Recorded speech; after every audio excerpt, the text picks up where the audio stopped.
खाप व्यवस्था एक ऐसी बॉडी है कि उसका हेडक्वार्टर जैसे शब्दों का इस्तेमाल कहीं उसमें हुआ नहीं है। किसी भी लेखक ने अपने रेफरेंस में ये नहीं लिखा कि सोरम में सर्व खाप का मुख्यालय है। मैंने सुना एक वो आपसे है कि राकेश टिकैत नहीं है, राकेश बालियान। टिकैत का मतलब ये है जो उस खाप में प्रथा है कि जो चौधरी का बड़ा बेटा होगा उसको टिक्का होगा, उसको टिकैत बोलते हैं। तो बालियान जो है वो सबका टाइटल है, लेकिन टिकैत एक विशेष व्यक्ति होता है। क्या आप मानते हो कि आपके हटने के बाद में बीपीओ कमजोर पड़ी? वो एक मूल वजह है जिस वजह से आपको बीपीओ से वापस आना पड़ा और नया संगठन बनाना पड़ा। मैं हिंदुस्तान में किसान समुदाय में क्रांति ले आऊँगा, ऐसा संभव नहीं है कि आप सरकार की गोद में बैठे हैं और आप बीपीओ को तोड़ना चाहते हैं। अगर वो सरकार से इतने दूर हैं, सरकार उन्हें तोड़ना चाहती है, तो फिर उत्तर प्रदेश पुलिस की सुरक्षा क्यों है उनके पास? कौन सा एक उदाहरण में दें कि सरकार के इशारे पे फला आंदोलन को कमज़ोर करने का काम किया? वो तुलना कर ले 3 साल के अपने काम की और हमारे काम की। सर्वखाप मंत्री को इस बार कार भी दी गई। अब खाप के पास तो इतने पैसे हैं नहीं। साथियों नमस्कार। आज 7 डे न्यूज़ के पॉडकास्ट में आज एक ऐसी शख्सियत हमारे बीच में है, भारतीय किसान राजनीतिक संगठन के राष्ट्रीय अध्यक्ष धर्मेंद्र मलिक जी। लगातार किसानों के बीच रहते हैं और किसानों के जो मुद्दे हैं उस पर लगातार बहस करते हैं, लगातार सड़कों पर रहते हैं।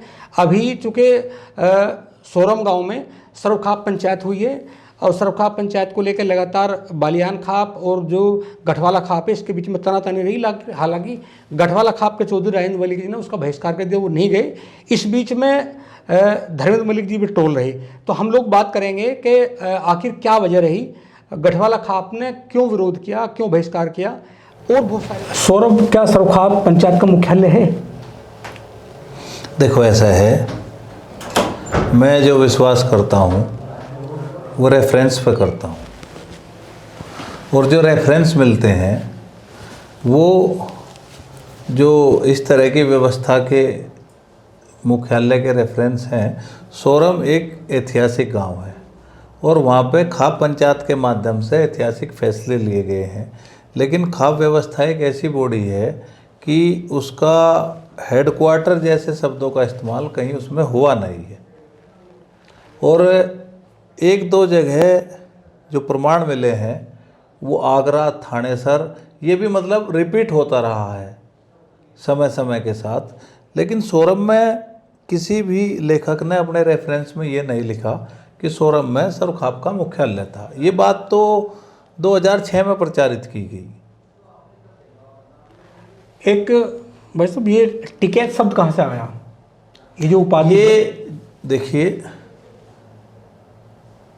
जो डोमिनेटेड जो खाप थी वो एक मलिक खाप थी, मलिक नहीं गठवाड़ा खाप थी, और इसका प्रभुत्व हरियाणा में था। और हम सब लोगों की उत्पत्ति ये कहो या हमारा सब लोगों का जो इस्टेब्लिशमेंट है वो 1300 के बाद सब हरियाणा से है। तो हरियाणा से जो लोग निकले, जैसे बालियान में राजा विजयराव जिन्होंने भाजू बसाया, ऐसे ही जो है गठवाड़ा से जो आए वो लिसाड़ में आए। तो जो जहाँ पर आए उन्होंने अपनी संस्कृति को फलीभूत किया।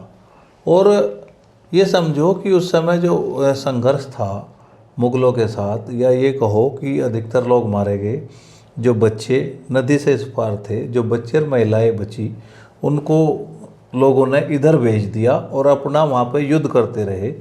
तो उस व्यवस्था में फिर हम जिस स्थिति में रहे, कुछ गांव यूनाइट हों, उन गाँव को गोत्र में शामिल करके और सब लोग एक जो प्रथा बनाई वो एक खाप प्रथा के हिसाब से थी। तो एक किदवंती के आधार पर जो प्रमाण मिलता है वो ये मिलता है कि भाई राजा हर्षवर्धन ने जब लोगों को इकट्ठा करना शुरू किया तो किसी के सिर पर तो पगड़ी बांध दी। जहाँ कुछ कई जगह जो है, ये अफ़गानिस्तान पाकिस्तान वाला जो एरिया है, आपने देखा होगा कि मलिक जो है वो पाकिस्तान में भी हैं। तो जो ये शब्दों का इंटरप्रिटेशन है, पहले था मालिक, मालिक का मलिक हो गया, यानी कि एक क्षेत्र पे जिसका शासन होता था उसको मालिक कहते थे। तो ये कुछ ऐसा है कि राजा हर्षवर्धन की जब ताकत क्षीण हो रही थी, वैसे उस समय खाप व्यवस्था नहीं थी कोई भी। हाँ, ऐसा बताया गया कि जब राजा हर्षवर्धन थे तो तब खाप पंचायतों का उदय हुआ था। नहीं, वो 600 के ईस्वी की है, उसमें खाप पंचायतें थी नहीं। उसने कम्युनिटी वाइज कबीले संस्कृति टाइप कहो, जो एक एरिया के लोग थे उनको इकट्ठा करके और इसको बदलने में या उनको एक जगह बांधने का काम शुरू किया। तो किसी को उन्होंने टिक्का लगा दिया कि भाई इस पूरे क्षेत्र के जो है आप वो हो गए, इस पूरे क्षेत्र के आप मतलब जिम्मेदार हो, या टिकैत हो गए, टिक्का कर दिया तो नाम एक किदवंती के आधार पे है कि टिकैत हो गया। जैसे मलिक हैं, मलिकों को उन्होंने ये है कि राजा हर्षवर्धन ने जो मलिक खाप के थे उनको पगड़ी बनाई थी। तो ये अलग अलग एक व्यवस्था है। एक मैंने सुना एक वो आपसे है कि जब है कि राकेश टिकैत नहीं है, राकेश बालियान है, तो इसका मतलब क्या था ये? देखिए, ये मैं आपको एक बात और बताऊं कि कुछ लोगों को ये पता नहीं है कि विशेष क्षेत्र में एक टाइटल दिए गए थे।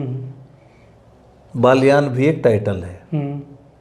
टिकैत का मतलब ये है जो उस खाप में प्रथा है कि जो चौधरी का बड़ा बेटा होगा उसको टिक्का होगा, उसको टिकैत बोलते हैं। जो दूसरी खापें हैं उनमें जब चौधरी की मृत्यु के बाद बड़े बेटे को पगड़ी बांधी जाती है, ठीक है, तो वहाँ पर टिक्के की प्रथा थी, तो इसलिए उनका नाम टिकैत हुआ। और वो एक बड़ा बेटा ही हो सकता है जो आज तक जो पुराने इतिहास और रिकॉर्ड के आधार पर है। तो ये एक है। जैसे बालियान है, बालियान भी एक टाइटल है, उस विशेष लोगों को वो टाइटल मिला हुआ था। बालियान का जो गोत्र है वो रघुवंशी है। जैसे हमारा हम गठवाड़ा है, खाप हमारी गठवाड़ा है, टाइटल हमारे पास मलिक का था और गोत्र हमारा लल है। तो ऐसे ही जो जिस क्षेत्र में एक्टिव थे, जैसे ये राणा है, राणा जो है कभी नाम के बाद नहीं लगता था। राणा नाम और सिंह, ऐसे बहुत सारे इतिहास में प्रमाण है। ग्वालियर के आसपास की सभ्यता है जहाँ राणा टाइटल था, और राणा टाइटल में जो गोत्र है उनका दूसरा है। तो राणा वो एक टाइटल था, ना कि गोत्र। जैसे हमारे यहाँ एक खाप है चौहान, उनका गोत्र लाकड़ा है। तो ये सबके टाइटल बटे हुए थे। तो बालियान जो है वो सबका टाइटल है, लेकिन टिकैत एक विशेष व्यक्ति होता है। ये इसका प्रमाण है कि जितने रघुवंशी हैं, जो जितने रघुवंशी गोत्र के लोग हैं, उनका टाइटल है बालियान, लेकिन टिकैत नहीं है। अगर टिकैत टाइटल होता, नाम के आगे किसका प्रयोग कर सकते हो आप? नाम के आगे आप टाइटल का उपयोग कर सकते हो, गोत्र का प्रयोग कर सकते हो। बालियान के बहुत सारे लोग रघुवंशी लिखते हैं। बालियान का एक सब गोत्र कश्यप भी है, तो कुछ लोग कश्यप भी लिखते हैं। टिकैत एक उपाधि है। तो जैसे नहीं, आप समझिए, टिकैत एक उपाधि है, दी गई उपाधि, और उपाधि किसी व्यक्ति विशेष को मिलती है। हालांकि मेरा इस पर कोई झगड़ा नहीं है, पर ये सबको पता रहना चाहिए। ये तमाम लोग ये जानना चाह रहे हैं कि जैसे अब वो तो आपने बताया ना, अभी तक ये नहीं पता था कि टिकैत, बहुत सारे लोग सोचते थे कि टिकैत कुछ गोत्र होगा। तो नहीं, अगर कोई दिया, देखिए, अगर टिकैत गोत्र होता या टाइटल होता तो उसको सब लोग इस्तेमाल करते। अभी आपने क्लियर कर दिया कि वो जो टिक्का लगने वाला है कि भाई खाप के ये मुखिया है, इनको टिक्का लगा दिया। तो ये क्या सही है? जब जैसे राकेश जी लिखते हैं सामने टिकैत, अब मैं ये कह रहा था, नरेश टिकैत जी के बेटे हैं वो सब टिकैत लिखते हैं। नहीं, मैं ये कह रहा कि भाई वो कुछ भी लिख लो, वो उनका अधिकार है। बहुत सारे जाट वर्मा भी लिखते हैं, कुछ भी लिखते हैं, मेरा लिखने पर सवाल नहीं है। लेकिन असलियत ये है कि ओरिजिनल टिकैत एक ही है। अच्छा, एक सवाल ये बड़ा, हम लोग रहे भी वहाँ जी, घूमते रहे, लगातार घूमते भी हैं मुजफ्फरनगर, शामली, वेस्ट यूपी में। आपको लेके ये कहा जाता है, क्या आप मानते हो कि आपके हटने के बाद में बीकेयू कमज़ोर पड़ी? नहीं, एक व्यक्ति तो किसी संगठन का, किसी स्ट्रक्चर का एक, उसकी एक ईंट हो सकता है, नींव नहीं हो सकता। एक ईंट के निकलने से कोई बहुत ज़्यादा, अगर ये दीवार है इसमें से एक ईंट निकाल ली जाए, और अगर बीम के नीचे की ईंट निकल जाए तो? हाँ, वो अगर उसको कोई सपोर्ट ना मिले तो वो बीम गिर भी सकता है, और आके किसी ने उसमें सहारा दे दिया तो वो फिर रुक भी जाता है।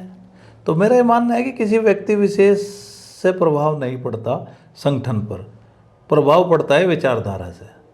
अगर उन्होंने अपनी विचारधारा को कहीं से न कहीं इर्द गिर्द जाने का प्रयास किया होगा, या चौधरी विचार टिकैत साहब की विचारधारा अगर कहीं कमज़ोर पड़ी तो वो संगठन कमज़ोर हुआ होगा। मेरी तो कोई ऐसी, मैं तो जो एक विचारधारा थी किसान की और जो टिकैत साहब की विचारधारा थी उसको ज़बरदस्ती लागू करवाने का काम करता था। वो क्या वजह थी? मैं मतलब वो एक मूल वजह है जिस वजह से आपको बीकेयू से वापस आना पड़ा और नया संगठन बनाना पड़ा। बड़े लोगों का संगठन पर प्रभुत्व, किसान आंदोलन में जैसे जैसे टिकैत साहब, राकेश जी का प्रसिद्धि बढ़ी, उसके पीछे भी एक बहुत बड़ा ग्रुप काम कर रहा था, बहुत स्ट्रक्चर था। उनको बताया जाता था आपको मीडिया में किस तरह से जाना है, किस तरह से काम करना है, बहस करनी है, नहीं करनी है। तो जब जो एक कोर टीम काम करती है और जब एक मुकाम पर पहुंचने के बाद कोर टीम को इग्नोर कर दिया जाता है या ठीक बातें भी नहीं सुनी जाती, तो फिर काम करने का कोई मतलब नहीं होता। आपको लगता है एमएसपी के मुद्दे को छोड़ना सबसे बड़ी वजह थी। आपको लगता है कि आपके आने के बाद में संगठन लेवल पर बीकेयू कमज़ोर पड़ी है?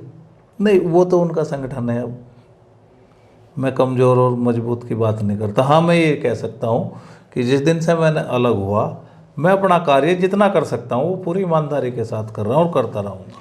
मैं हिंदुस्तान में किसान समुदाय में क्रांति ले आऊँगा ऐसा संभव नहीं है। क्या पता कितने मेरे जैसे लोगों को जन्म लगे और क्या पता कल क्रांति आ जाए। ये विषय पर आधारित होता है। कुछ लोग आप पे ही आरोप लगाते हैं जी कि आप सरकार की गोद में बैठे हैं और आप बीकेयू को तोड़ना चाहते थे। अब उनके पास जो है, अगर उनसे सवाल ये होता है कि भाई वे क्यों दूर हुए, तो उनके पास जवाब नहीं है।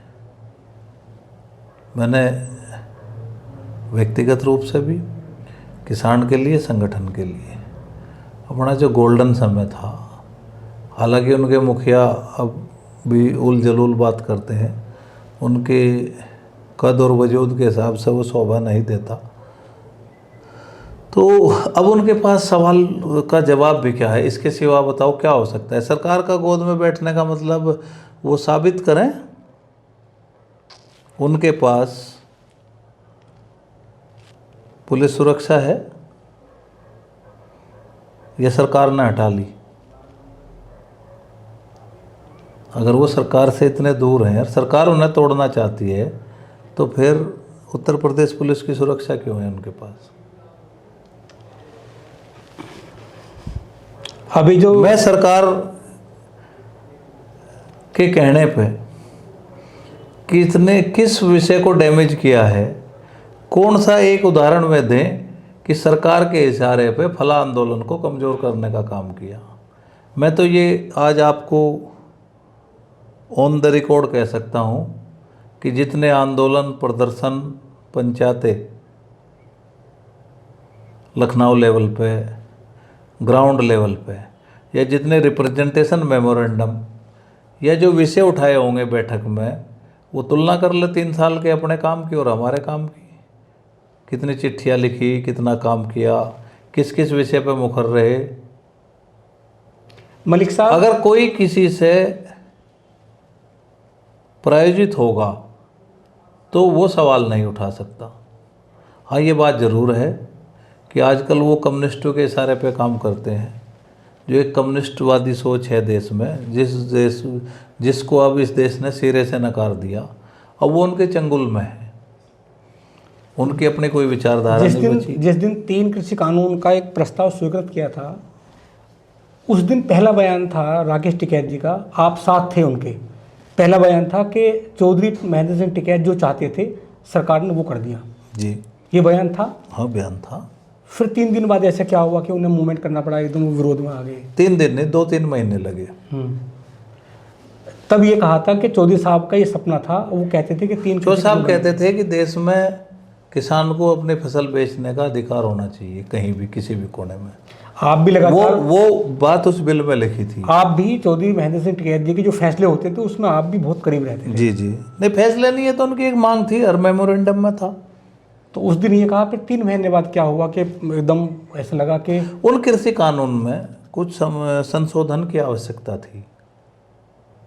आपने देखा होगा पंजाब में 3 महीने से पहले मूवमेंट चल रहा था, राकेश टिकैत जी उसमें शामिल नहीं थे। पंजाब के लोग जब लड़ते हुए हरियाणा के साथ मिलकर दिल्ली पहुंच गए तो तब राकेश टिकैत को ये दिखाई दिया कि मैं पीछे ना रह जाऊं। तब वो बयान भूल के अपने कुछ लोगों से आह्वान किया, एक दिन का धरना रखवाया कि हम इस पे कृषि कानून के विरोध में धरना देंगे, और वहीं से फैसला लिया। और जब उतने लोग भी नहीं हुए तो ज़बरदस्ती एक रात में दोराला टोल पर रुके, कुछ लोगों को इकट्ठा किया, तब हम वहाँ गए। जिस दिन आपने देखा होगा कि कॉम्बिनेशन नहीं था, राकेश टिकैत संयुक्त मोर्चे का हिस्सा नहीं था, संयुक्त मोर्चा राकेश टिकैत का विरोध करता था। राकेश टिकैत जब वहाँ पर पहुँचे बॉर्डर में, सरकार से जो पहली मीटिंग हुई उसमें राकेश टिकैत शामिल नहीं हुए। संयुक्त मोर्चा के लोगों ने राकेश टिकैत का कहीं भी नाम नहीं दिया। वो इन पे आक्षेप लगाते थे कि आंदोलन को तोड़ने का काम करते हैं। मैं बड़ा स्पष्ट आपके माइक के सामने कहना चाहता हूँ कि इस तरह के जो आरोप हैं वो हमेशा इनके ऊपर लगाए उन लोगों ने, और उसके कन्वीनर वीएम सिंह थे। उन्होंने इनको चिट्ठी भी नहीं दी थी इस आंदोलन में शामिल होने के लिए। तो यहाँ से जो एजेंडा था वो ये था कि हम इनके प्रस्ताव में संशोधन की बात करें। तो वहाँ पे जब नहीं इनको बुलाया गया तो बड़ी बेइज्जती महसूस हुई, हमें भी बड़ी बेइज्जती लगी। तो फिर अपने सिस्टम से एक लाइन बना के कृषि भवन में रात में वार्ता की गई एक प्रतिनिधिमंडल के साथ। तो संयुक्त मोर्चा के लोगों को ये दिखाई दिया कि ये तो किसान एकता तोड़ने का काम है। अगर राकेश टिकैत ने वहाँ पे कोई फैसला कर लिया और कृषि कानून को ये कह दिया कि ये ठीक है तो बड़ा नुकसान होगा। तो तब उन्होंने बात की और एक डेलीगेशन को भेजा। उन्होंने कहा कि आप हमसे अलग फैसला ना लें, हम आपको संयुक्त मोर्चे में शामिल कर लेंगे। इसके ऊपर भी कई दिन तक बहस होती रही। तो अगली जो मीटिंग हुई फिर उसमें राकेश टिकैत का नाम जोड़ा गया। जब सब लोग गाजीपुर रोड पे बैठे हुए थे तो मेरे जहाँ तक याद है कि आपको रोड पे स्थान भी नहीं मिला था, पुल के नीचे कहीं स्थान था? नहीं, उस समय गाजीपुर में तो कोई था नहीं, बाद में ही सब लोग आए। पुल के बैठे ही पुल के नीचे थे, रोड पे बैठने का कोई इरादा नहीं था। आप समझिए, वो स्थान तो वहाँ खाली पड़ा था, लेकिन बैठे ही पुल के नीचे थे। वीएम सिंह साहब भी ऊपर बैठे हुए थे रोड पे, उनका भी जो टेंट था वो रोड पे नहीं था। वीएम सिंह उस समय सिंघू बॉर्डर वाले मूवमेंट में शामिल थे। वो पंजाब से लीड करते हुए आ रहे थे लोगों को, तो उनका टेंट तो बाद में ऊपर लगा। वो बीमार हो गए थे और बीच में उस आंदोलन से क्विट हो गए थे। तो वीएम सिंह बाद में आए। कुछ उत्तराखंड के बच्चे आए जो भारतीय किसान यूनियन के नहीं थे, उन्होंने एक दिन ऊपर रोड पर कब्जा कर लिया और वे किसी के समझाने से नहीं माने, तब वो जाकर गाजीपुर बॉर्डर बंद हुआ था। अब चौधरी साहब थोड़ी पॉलिटिकल बात करेंगे। तो मैं सुन रहा हूँ कि बुढ़ाना से इस बार आपकी प्रबल दावेदारी है 2027 की। 1 साल बचा, सबको पता लग जाएगा। माइक के सामने कह रहा है आपको कि अगर समाज का काम करने वाले सभी लोग राजनीतिक रूप से काम करेंगे तो फिर समाज की कोई बात नहीं करेगा। मेरा राजनीति से बहुत कुछ संभव है, लेकिन राजनीति भी हर विषय हर चीज़ को नहीं बदल सकती जब तक उसकी आवाज़ नीचे से ना उठे। मेरा अब राजनीति के प्रति मन नहीं है। 2027 का जो चुनाव होगा उसमें धनबल इतना हावी होगा कि मेरे जैसा एक गांव गरीब किसान का लड़का उसको फिलफुल नहीं कर सकता। तो हम तो चुनाव लड़ने वड़ने की सोचते नहीं हैं। फिर भी किस पार्टी की तरफ अपना थोड़ा रुझान है? नहीं, अगर मन हुआ तो उस पार्टी के चुनाव देखिए, हमारा हर पार्टी की तरफ रुझान होना चाहिए। अगर हमें वास्तविक रूप से किसान का भला करना तो उत्तर प्रदेश में अगर भाजपा की सरकार है तो उससे बात करनी पड़ेगी, और कर्नाटक में कांग्रेस की सरकार है तो उससे बात करनी पड़ेगी।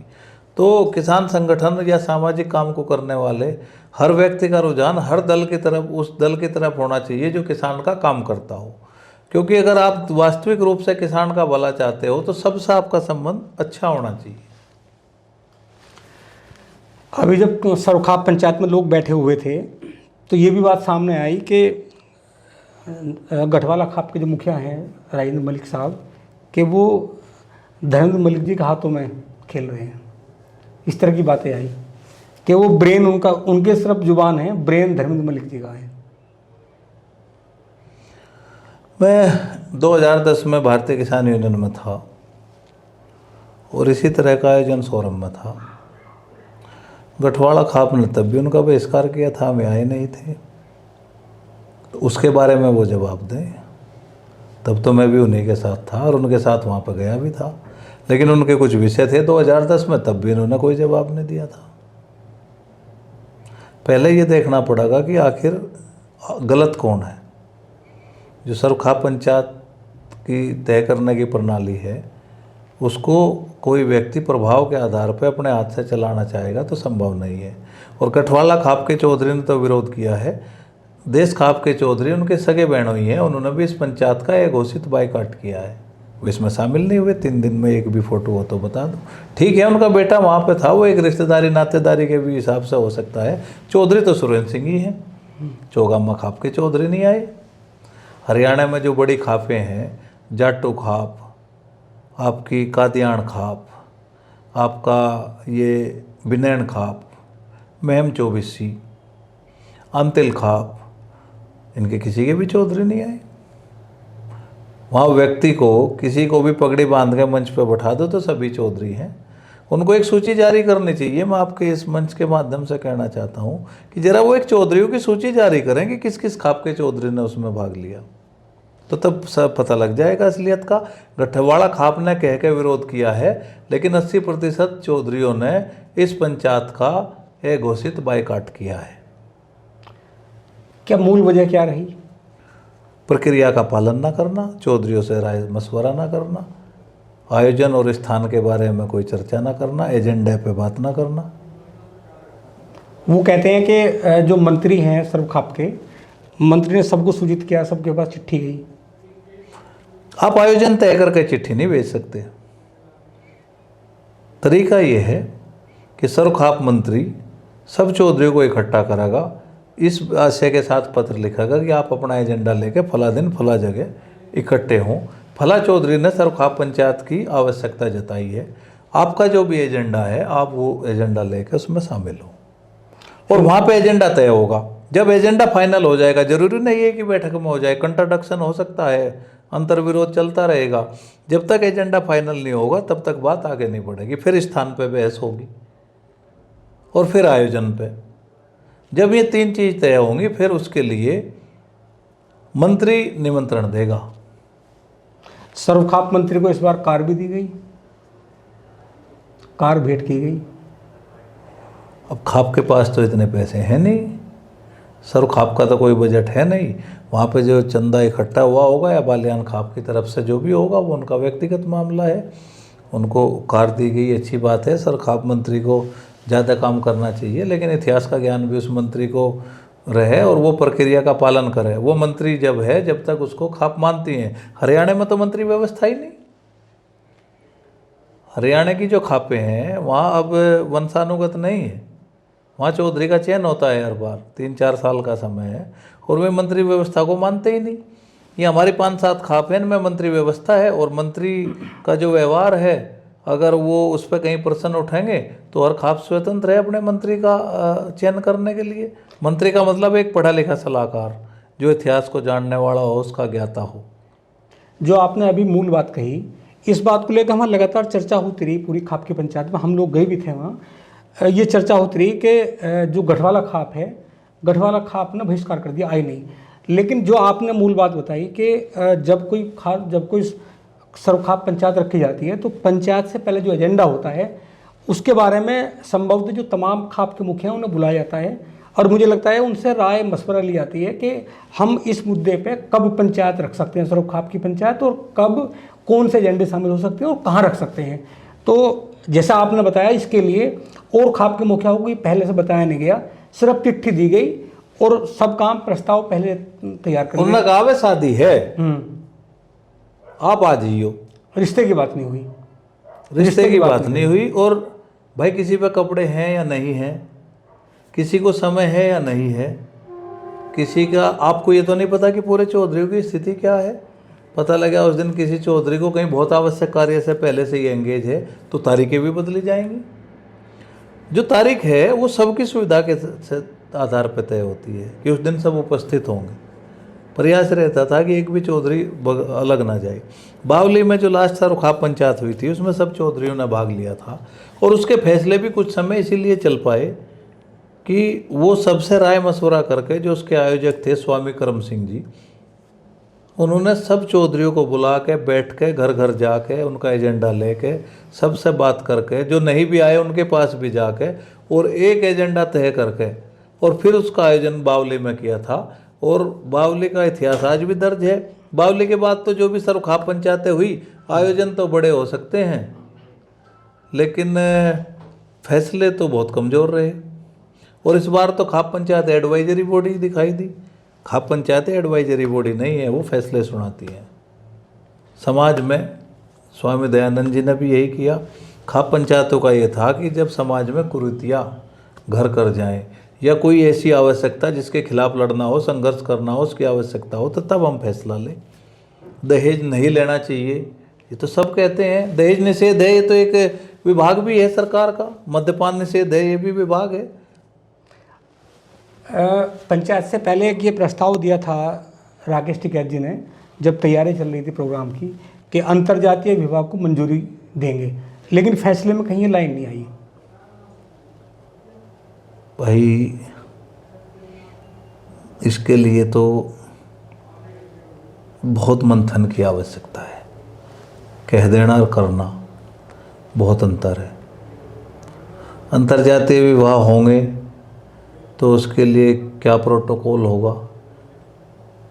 अंतर्जातीय विवाह फिर तो गांव के गांव में भी शादी हो सकती है क्या?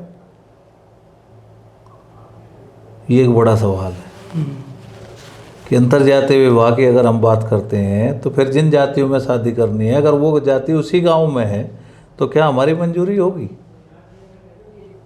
हम भाईचारा भी मानते हैं। मेरा गांव खरड़ है और मेरा बॉर्डर का गांव है बालियान है, भोरा कला। हमारे गांव के नाते रिश्तेदारी उस गांव में नहीं होती क्योंकि हमारी सीमा मिलती है। रिश्तेदारी को कुछ दूर छोड़ कर किया जाता है। तो अंतर्जातीय विवाह, देखिए अंतर्जातीय विवाह होते आए हैं किस लेवल के लोगों में? जो समाज को नहीं मानते। या तो सहकर्मी होंगे, IAS IPS PCS में ये प्रथा देखने को मिलती थी, अब सहकर्मियों में भी है, पुलिस में भी होगी, अब नीचे तक आ गई क्योंकि वे समाज से ऊपर उठ गए। उनको जब समाज की आवश्यकता पड़ती है तब उन्हें याद आता है। लेकिन जो खेती किसानी मजदूरी करने वाली बिरादरी है, अंतर्जातीय विवाह उनमें कितने सफल हो सकते हैं और कौन करने को तैयार है? अभी एक बात मैंने वहाँ सुनी कि एक चौधरी ने कहा कि हम अपनी उन जातियों में शादी कर लें जिनके हमारे गोत्र एक मिलते हैं। टाइटल तो मिलते हैं, गोत्र किसी के नहीं मिलते। उन्हें ज्ञान नहीं है इस बात का। उन्होंने कहा जैसे चौहान है, चौहान गुजर में भी है, जाट में भी है। चौहान टाइटल है ना कि गोत्र। चौहान का गोत्र लाकड़ा है और गुजर का गोत्र कोई दूसरा है। मलिक का गोत्र लल है, हमारा गोत्र किसी से मिलता नहीं। बालियान का गोत्र रघुवंशी है। इतिहास का सही ज्ञान नहीं है। अंतर्जातीय विवाह एक बहुत बड़ी बहस है। उसके लिए तो बड़ी पार्लियामेंट बुलानी पड़ेगी, बड़ा डिस्कशन करना पड़ेगा, बहुत बुद्धिजीवी लोग बुलाने पड़ेंगे। अगर इतना आसान होता तो फिर लोग मतलब ये अब तक हो जाता सब। ये व्यवस्था इतनी आसान नहीं है। ठीक है, ये एक प्रत्यक्ष अप्रत्यक्ष सच है कि इंटरकास्ट मैरिज हो रही, और खाप पंचायतों ने एक्सेप्ट भी कर रखा, कोई कर भी नहीं सकता। लेकिन खाप पंचायत उसको स्वीकृति देंगी तो किस आधार पर देंगी, एक बहुत बड़ा विषय है। इस तरह के मुद्दे को तो छूना भी नहीं चाहिए था। और उन्होंने उसका करंट देख लिया तो फिर बैक हो गए। 6 महीने बाद उन्हीं की वीडियो है कि किसी भी सूरत में, मैं आपको अभी भी दिखा सकता हूँ, 6 महीने पहले कह रहे कि भाई किसी भी सूरत में अंतर्जातीय विवाह नहीं होने चाहिए, और एक बयान आया किसी व्यक्ति का, उसके बाद वो बदल गए। इसका मतलब जो आरोप है कि धर्मेंद्र मलिक के शब्द राजेंद्र जी के मुंह में है, तो मैं क्यों ना ये कहूँ कि राकेश टिकैत के शब्द नरेश टिकैत के मुंह में है। 15 तारीख में राकेश टिकैत ने बयान दिया, 16 में नरेश टिकैत बदल गए। 3 महीने पास की मेरे पास पहले की वीडियो है जिसमें वे अंतर्जातीय विवाह का विरोध कर रहे, और उसी खसर खाप पंचायत में कुछ महिलाएं जो बयान दे रही, वो कह रही कि इंटरकास्ट मैरिज नहीं होनी चाहिए। तो ये सुर्खियों में आने के लिए इस तरह का एजेंडा चलाना ये समाज का नुकसान करता है। मलिक साहब आपको बहुत बहुत धन्यवाद। और आपने सुना मलिक साहब को। मलिक साहब बहुत संघर्षशील किसान नेता हैं। और जब हम टिकैत साहब की बात करते हैं तो टिकैत साहब का जो मूवमेंट था, जब आप बड़े हुए, आँख खुली, तो लंबे समय आप टिकैत साहब की परछाई बने रहे और तमाम पूरे भारतीय किसान यूनियन, मतलब किसानों के लिए क्या समस्या है, वो तमाम दस्तावेज धर्मेंद्र मलिक जी की पुस्तक में, इनकी बगल में होते थे, लगातार काम करते रहे। हालांकि अब एकाएक इसलिए भी थोड़ा सुर्खियों में आए कि विस्तार खाप पंचायत थी और पंचायत में जो गठवाला खाप है उन्होंने बहिष्कार कर दिया कि वो पंचायत में नहीं जाएंगे, तो लगातार टोल करने का प्रयास किया गया। तो आप लगातार बने रहिए। चौधरी साहब आपका बहुत बहुत धन्यवाद। धन्यवाद सर।